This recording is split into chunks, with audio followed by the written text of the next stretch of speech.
Welcome to NightPulse, where we delve into darkness every Tuesday and Friday night.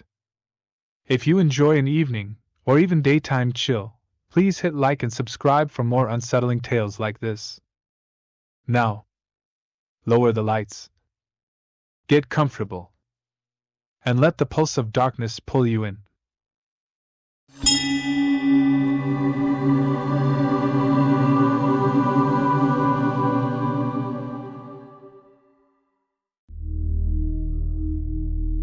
My name is Stefan. Before that night, I thought horror was something that only happened to other people. Like accidents, bad luck, a wrong place at the wrong time. Now I know better. Some places wait. The city of Eden shimmered in the heat as we left it behind. Glass towers softened into low buildings. Road noise faded into cicadas. The air grew thick with pine and damp earth. Emily leaned out the open car window, smiling. I forgot what real air smells like. Kenji laughed from the passenger seat. That's because you never leave the city. Lucas checked our route again. This road isn't even on the map. Noriko sat quietly beside me in the back. She had her hands folded in her lap, fingers twisting slowly. Do you feel it? She said. Feel what? She hesitated. Like we're being allowed in. I didn't answer. Because the feeling had already settled in my chest. The forest didn't rush past us. It watched. The road ended without warning. Not abruptly. Not dramatically. It simply stopped. Ahead of us lay a village. Wooden houses clustered together like they had grown there. Stone paths worn smooth by generations of footsteps. Paper lanterns swaying gently, though there was no wind. Smoke curled lazily from chimneys. And people. So many people. Emily squinted. Is there some kind of retirement community out here? Every resident we saw was elderly. Bent backs. Silver hair. Wrinkled faces smiling far too easily. No children. No adults our age. No one middle-aged. Just age. Waiting. A woman approached us, her smile wide and welcoming. Visitors, she said. You've arrived on a special day. Kenji bowed awkwardly. Hello? He said. There is a festival tonight. She continued. You must stay. Lucas whispered. Hey man, maybe this is the place from that urban legend. I knew which one he meant. The village that appears only when it chooses to be seen. The village that invites travelers to stay. The village no one ever returns from. Noriko swallowed. Don't be rude, Lucas. But Emily was already smiling back at the woman. A festival sounds amazing. That was the moment we made our choice. Or maybe the moment the village made it for us. They put us to work immediately. Not forcefully. Not urgently. Just gently guiding us. Hang the lanterns, one old man said, lifting a crate that should have crushed him.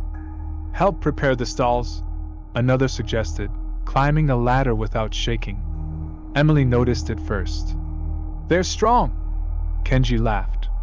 Mountain life, I guess. But I watched closely. The villagers didn't sweat, didn't strain, didn't breathe hard. Their movements were too smooth, too practiced. They watched us constantly, not rudely, like farmers watching livestock. Noriko leaned close to me. They're counting us. Before I could ask what she meant, a voice spoke behind us. You shouldn't be here.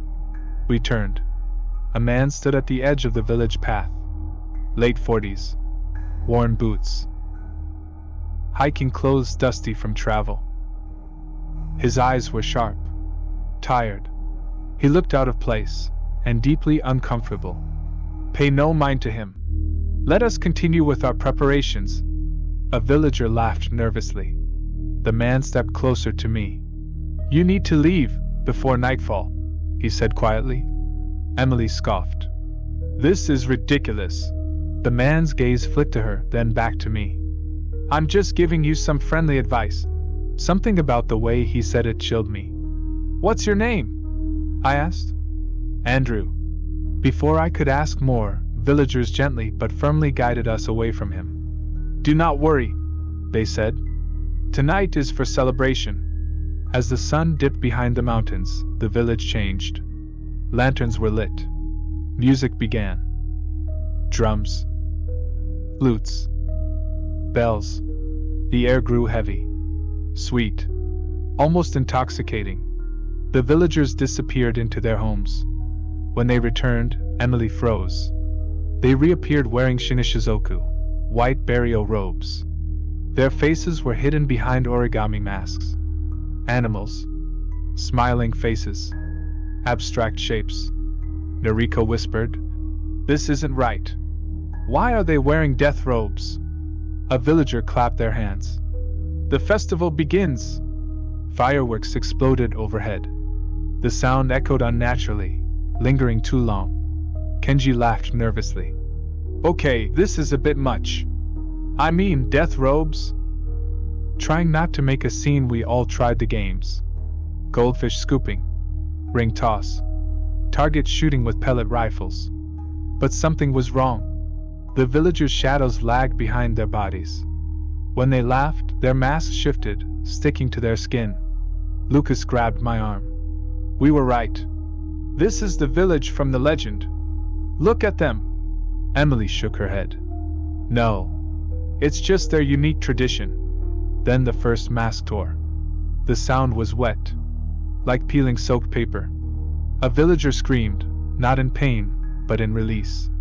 The mask fused into flesh. Skin thinned. Eyes multiplied. Mouths stretched vertically, splitting faces open. A woman's body bent backward until her spine cracked outward, forming a second jaw. The lantern lights flickered. The village breathed. Noriko screamed in horror. Kenji backed away and shouted, "They're not human!" The ground shifted. Stone paths twisted. Houses leaned inward. Fireworks continued to burst, celebratory sounds masking screams. Andrew reappeared beside us. "It's begun," he said. "What are they?" Emily sobbed. "Yokai," Andrew replied. "Once human, now feeders." He opened his backpack. Paper talismans spilled out, covered in inked symbols. "Protection," he said, handing them out. "Binding.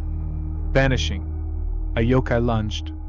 Andrew slapped a talisman onto its face. It screamed, a sound like tearing silk, and dissolved into ash. The village howled. The festival became a hunt. Yokai moved on all fours. Some stretched impossibly tall, necks craning above rooftops. Others crawled from wells, their bodies dripping with soil and teeth. Emily ran screaming into the crowd. Hands erupted from the ground, dragging her under. Her scream cut off abruptly. Lucas fired a pellet rifle, useless. Andrew threw him a talisman. Lucas slapped it onto a creature's chest. It burned through. Screaming. Another yokai grabbed Lucas from behind and pulled him apart like cloth. Kenji and I burst into running. I grabbed Noriko, but she tripped. A yokai shaped like a woman split open at the waist, revealing rows of eyes and mouths. Noriko froze on the ground. "I don't want to die," she whispered. The yokai swallowed her whole. Andrew grabbed me. "Move!" The night stretched endlessly. We hid in broken houses, crawled through tunnels beneath the village. Andrew explained between attacks. "The land feeds on fear and flesh," he said. "The villagers became guardians. Predators." "How do you know these things?" I gasped. 10 years ago I survived a hospital of yokai that fed on dying people," he replied. "Since then I've found other places like that. I've been searching for this village for a long time." I wanted to know more, but we had to move. The yokai were still hunting us. Almost like a game. They whispered our names, mimicked my friends' voices. Talismans burned away one by one. By dawn, only Andrew and I remained. The sun rose. The village collapsed into forest. No bodies. No blood. Just trees. Andrew stood beside me. "You can go home." If you think you can live a normal life, after what you've seen, he said. But they don't forget those who've seen them. I nodded. I'm sure they don't. That's why I'm coming with you. He didn't argue. That's how I became a yokai hunter. That's why we burn talismans. That's why we keep moving. And that is why if a village invites you to stay for the festival, you run.